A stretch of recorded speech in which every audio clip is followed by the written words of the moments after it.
देखिए जी, हमारे घर मेहमान आए और मैंने 2 तवे लगाए रोटियां पकाने के लिए, क्योंकि अस्सलाम वालेकुम जी, कैसे हैं आप सब लोग। उम्मीद है सब ठीक ठाक होंगे। हम भी बिल्कुल ठीक हैं, शुक्र अल्हम्दुलिल्लाह। तो चले जी, वीडियो को आज स्टार्ट करते हैं अपनी छोटी मोटी रूटीन के साथ, जो कि मेरी एक दो हफ्ते से चल रही थी।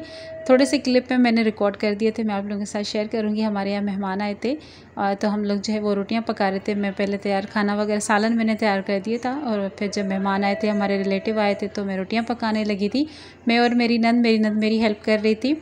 तो वो रोटियां पका रही थी, मैं जो है वो तवे पे डालती जा रही थी। हमने 2 तवे कर दिए थे। हमने जो है अपने मालिक मकान वालों से भी ले लिया था एक तवा। तो हमने सोचा चले मिलजुल के काम कर लेते हैं, जल्दी से काम भी हो जाएगा, खाना भी तैयार हो जाएगा। क्योंकि हमारी अक्सर यही कोशिश होती है कि मेहमान वगैरह आते हैं तो हम घर पे ही ज़्यादातर खाना तैयार करते हैं, और घर का ही खाना तैयार करना हमें ज़्यादा अच्छा भी लगता है। और हमारा आटा जो है हमारे गांव से ही आता है, तो हमें ज़्यादा वो आसान रहता है कि हम लोग जो है ना घर पे ही सब कुछ तैयार करते हैं। तो बस ये खाना वगैरह खा लिया था, चाय वगैरह भी बना दी थी। बर्तन उसके बाद तो पांडे हांडे इतने होते हैं कि वो धोना बड़ा मुश्किल, खैर वो भी हो गया था। और उसके बाद बिस्तरे वगैरह भी लगा लिए थे अल्हम्दुलिल्लाह। तो माशाल्लाह वैसे भी मेहमान थे ज़्यादातर। मैंने आप लोगों को बताया कि मेरी सिस्टर भी आई हुई है, तो बच्चे भी हैं माशाल्लाह। हल्ला गुल्ला बहुत था, तो इस बीच में ना ज़्यादातर मैं कोई भी रूटीन जो है आप लोगों के साथ शेयर नहीं कर पाई थी। तो खैर, लेकिन फिर भी थोड़े बहुत जो मैंने रिकॉर्ड किए थे मैं आप लोगों के साथ जो है वो शेयर कर रही हूँ। तो जी, ये वाला जो है वो ईद के दिन का थोड़ा सा क्लिप था, जो मैंने ईद के दिन का ये क्लिप जो है मैंने शेयर भी किया था आप लोगों के साथ, छोटे से शॉर्ट्स के साथ। तो मैं बना रही थी, यहाँ हाथ पे बनाते हैं सवैयाँ, हमारे गाँव की तरफ जो ये हाथ पे तैयार की जाती हैं। तो माशाल्लाह ये बहुत अच्छी बनती है, मेरी सास ने भेजी थी हमें, तो मैं इनको तैयार कर रही थी। हमारे घर में इनको बड़े शौक़ से खाया जाता है। अक्सर जो है हम लोग ईद के टाइम पे जो है ना इस तरह बनाना पसंद करते हैं, और खाना भी ज़्यादा पसंद करते हैं। तो ये देसी घी में तैयार की जाती हैं, तो माशाल्लाह ये बहुत अच्छी बनती हैं। ये जो बनाती हैं थोड़ा डिफरेंट तरीके से बनती हैं, कुछ मशीनों से भी बनाई जाती हैं, और ये वाली जो हमारे गांव की तरह बनाती हैं तो ये कुछ हाथों की मदद से बनाती हैं। थोड़ा सा डिफरेंट तरीका होता है, कभी मैं आप लोगों के साथ ये तरीका भी शेयर करूँगी।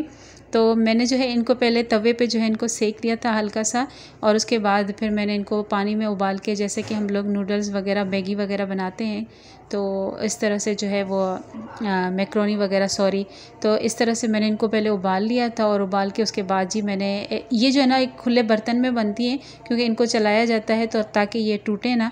जैसे हम लोग बिरयानी के चावल बॉयल करते हैं, इस तरह से इनको बॉयल करके फिर इनका पानी निकाल देते हैं। और फिर पहले जो हम लोग इसके चीनी का तेल लगा देते हैं, शक्कर का। उसके बाद जी उसके ऊपर जो है हम लोग जो है वो ये सवैयों का तेल लगाते हैं, और इनको अच्छे से मिक्स कर देते हैं। सवैयाँ बहुत गर्म होती हैं, तो जो हम लोग चीनी इसके अंदर ऐड करते हैं वो वैसे ही गल जाती है। और इसके बाद जी इसके अंदर डालते हैं हम लोग देसी घी। देसी घी से ये बहुत अच्छी बनती है, और मैंने जो है वो देसी घी बहुत ही कम इसके अंदर ऐड किया था। आप लोगों अगर ज़्यादा खाना पसंद करते हैं तो आप ज़्यादा भी ऐड कर सकते हैं। मैंने इसमें थोड़ा कम डाला था, क्योंकि हमारी तरफ जो है ना काफ़ी गर्मी है, तो इस वजह से मैंने इनको जो है इसके अंदर जो है ना थोड़ा सा कम डाला था। तो माशाल्लाह जी सवैयाँ बहुत अच्छी बनती हैं, ये बहुत अच्छी बनी थी। तो जी माशाल्लाह से सवैयाँ भी हमारी रेडी हो चुकी थी अल्हम्दुलिल्लाह। मैंने इसके अंदर और चीनी ऐड की थी। आपको लोगों को भी मीठा कम लगे तो और डाल दीजिएगा, खैर मैंने वैसे ही बता दिया आपने कौन सी बनानी है। लेकिन जिसके पास भी इस तरह की बनती है तो वो ज़रूर बना के खाएं।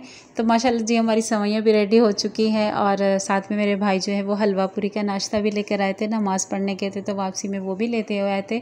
तो माशाल्लाह सवैयाँ और हलवा पूरी का नाश्ता तो भाई ज़बरदस्त हो गया था, क्योंकि कुर्बानी वाली ईद थी। उसके बाद जी कुर्बानी वगैरह करवानी होती है, करनी होती है। मेरे भाई भी चले गए थे अपने दोस्तों की तरफ, उनको जो है वो उनके यहाँ कुर्बानी करनी थी, तो हाथ बटाने चले गए थे। उसके बाद खाना पकाना बहुत ही मुश्किल हो जाता है, लेट भी हो जाता है, और कुर्बानी वाली ईद वाले दिन तो थोड़ा सा मुश्किल ही लगता है पकाना। तो खैर उसके बाद जी ये वाला जो है मैं हमारा कल का क्लिप है। तो मेरी बहन, मैंने जैसे कि आप लोगों को कहा था कि वो मेरी देवरानी भी लगती है, मेरी बहन भी है, वो भी आई हुई थी। तो वो लोग जो है अपने घर को जा रहे थे, तो वो रवाना हो रहे थे। तो ये सुबह सुबह का टाइम था, और मैं यहाँ पे जो है कबाब फ्राई कर रही थी। मेरी बेटी ने इनका जो है वो मिक्सर वगैरह बना के तैयार कर दिया था, तो मैं यहाँ पे उनको तैयार करके दे रही थी। हमारी हमेशा यही कोशिश होती है कि जब भी हम लोग बस में या कहाँ सफ़र पे जाते हैं तो घर से कुछ बना के ही निकलते हैं, क्योंकि बाहर में जो है जो भी कुछ खाने को मिलता है, बसों में जो भी आते हैं बेचने वाले, खैर उनकी अपनी अपनी रोज़ी होती है, मैं उनके बारे में ऐसा कुछ नहीं कह रही। लेकिन हमारी कभी भी आदत नहीं रही कि हम वहाँ से लेकर खाएं, या अपने बच्चों में भी ये आदत नहीं डाली, तो फिर हमें थोड़ा सा मुश्किल लगता है और ये अच्छा भी नहीं लगता। तो हम लोग जब भी यहाँ से निकलते हैं, किसी भी सफ़र के लिए निकलते हैं, तो अपने घर से कुछ बना के ही निकलते हैं। और मैं यहाँ पे जो है टिक्कियाँ फ्राई कर रही थी, तो मेरी बहन के बेटे को ज़्यादा पसंद है, तो मैंने सोचा मैं उसके लिए जो है, छोटे से 2 बच्चे हैं, 3, तो मैं उनके लिए यही डाल देती हूँ। तो इनके लिए ये थोड़ा सा ये खा लेंगे, थोड़ी बहुत चिप्स वगैरह भी ले लेंगे, तो आसानी से जो है ना वो सफ़र निकल जाएगा। तो मैं यहाँ पे वो तैयार कर रही थी, तो मैंने सोचा ये भी मैं लंच में डाल के इनको दे देती हूँ, तो इनके लिए ज़्यादा आसानी हो जाएगी। तो वो भी जा रहे थे, बच्चे बहुत थक गए थे कि अब हम लोग जाएंगे। गर्मी बहुत है यहाँ पे, कराची के अंदर बहुत ज़्यादा गर्मी है। खैर कल बारिश भी ज़्यादा हुई थी, लेकिन फिर भी गर्मी की जो शिद्दत है ना वो बहुत ज़्यादा है। अल्लाह रहम करेगा। और हमारे गाँव की तरफ तो इससे भी ज़्यादा गर्मी होती है, वहाँ पर तो बहुत तेज़ गर्मी होती है। तो जी माशाल्लाह से बस मैंने जो है 1 से 1.5-2 रोटियां डाल दी थी, और इनके लिए ये काफ़ी थी। बस थोड़ा सा एक ईमान होता है हमारे अंदर के, चलो भाई हमारे बच्चों के लिए कुछ रखा है, बच्चे भी थोड़ा इत्मीनान से होते हैं। और ये देखिए मैं आपको थोड़ा सा दिखा रही थी, बाहर बहुत ज़्यादा गर्मी थी, और उसके बाद ही बारिश आई थी जब ये यहाँ से निकल चुके थे। खैर फिर अल्लाह का शुक्र है आराम। और ये देखें जी मेरी बेटी जो है ना, मेरी बहन के बेटे का इंटरव्यू ले रही थी उसको बड़ी जल्दी थी जाने की। वो अपने दादा को बार बार कॉल किए जा रहा था कि दादा हमने वापस आना है, हमने वापस आना है। तो ये ना उससे पूछ रहे कि तुम यहाँ पे क्यों बैठना नहीं चाह रहे। तो उसने कहा नहीं बस मैंने वापस जाना है। तो बच्चे हैं ना अपने घर के आदी होते हैं, तो बच्चों को अपना घर ज़्यादा अच्छा लगता है। खैर वो भी हमारा अपना घर है, मेरे बच्चे भी बड़े शौक़ से वहाँ पे जाते हैं। तो बस अल्लाह पाक सबको अपने घरों में जो है वो अपने हिफ्ज़ अमान में रखे, अपना घर अपना है। तो खैर और यहाँ पे जी इनसे इंटरव्यू लिया जा रहा था। कहते हैं नहीं मैं यहाँ पे नहीं रहूँगा, यहाँ पे मुझे नहीं रहना है। वहाँ पे बड़े घर हैं और यहाँ पे छोटे छोटे घर होते हैं, तो फिर बच्चे बहुत ही थक जाते हैं, तंग हो जाते हैं। तो बस उनको जो है वो खैर से हम लोग रवाना कर रहे थे, मेरे भाई उनको छोड़ने जा रहे थे बस स्टॉप तक। उसके बाद जो है आगे वो खुद ही चली जाएगी।